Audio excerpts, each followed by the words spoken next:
subscribe to the Donnie Houston podcast, man. Man, talk about it because there's these classic, well, they classic now because of YouTube. You know what I mean? Conversations between you and Pimp, like after he came home. Oh You yeah, know what I mean? Of him just going off, really, like you know what I yeah, mean. And it's just this. If anybody who really kind of been into Pimp C and studied that whole thing, like they talk about how Pimp would just be up, 1, 2, 3 in the morning, 4, yep, 5, 6 in the morning, yep. early, and on Calling people, 10. You know what I mean? calling people. Yeah. Well, he slept during the day. He slept during the day, and he probably get up about 3, 4, 5 o'clock, and that's when his day started. And everybody else is winding down. He cranking it up. And yeah, those interviews, man. I used to be on the my wife and I and my buddy DJ Fish. We had this radio show called Dirty South Block Party with Bobo and them. And when he first came out, I told him, I said, man, I got this radio show. Matter of fact, I had the radio show before he left. He knew about it. He asked me, did I still have it? And I want to do an interview. I did the first interview with him when he came out. Hmm. And every time he wanted to vent, yeah, the one that's not on there is the most classical one. He's going off on R. Kelly. Oh my God. What was he saying about R. Kelly?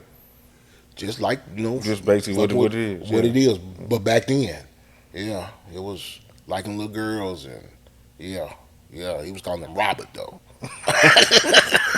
He wasn't calling him R. He was calling him Robert. He was calling him by his real name. That motherfucking tape got lost. We all got sick. Hmm. That was the one.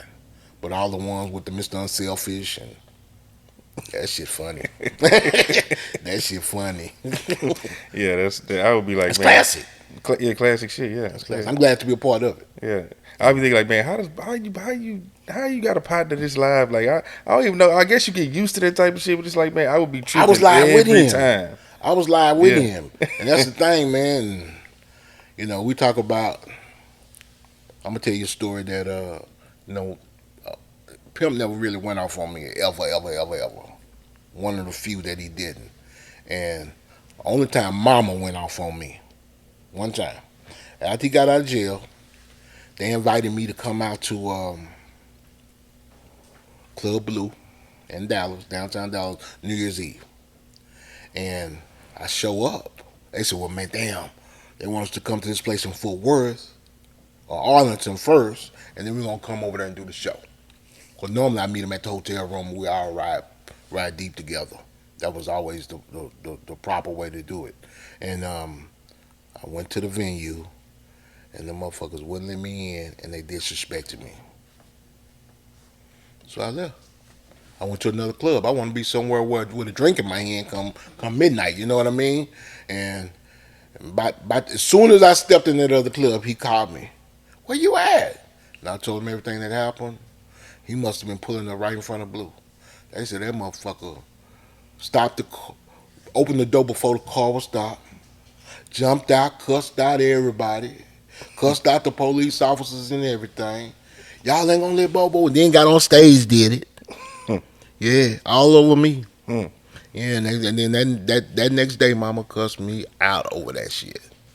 She said, baby, if my baby would have went back to jail, she say, why did you tell him them people did you like that? I said, I just told him the truth. She said, you know he love you. Hmm. He ain't gonna. I said, Mom, I didn't think he was gonna do that. I didn't think he was gonna do that. But yeah, they say he went inside the club and acted a monkey on stage about me. Yeah. And people told me, not they say it did happen because people told me. People have come to and said, man, what happened? Why you didn't get in the club? Man, Chad was going off on the club owner and the concert promoter. I said, we just being ourselves, man. That's just part of life. It happens so much. I would do it for him. He'd do it for me. I'd do it for Bun. Bun would do it for me. Bird and all of them. So we just ain't nobody, because we was by ourselves. We didn't believe in walking around with all that big security. Shit, we all strapped. At least I am. And ain't nothing gonna happen. Back then, that was just our mentality, man. We, we're 24, 23, 22 years old back then, so we stupid. So in hindsight, we probably handled a lot of those situations a little bit differently, but here's what it is now. We still here. No one got hurt. You know what I'm saying? No one got injured. No one got killed. Yeah. None of that. So Yeah. Donnie Houston.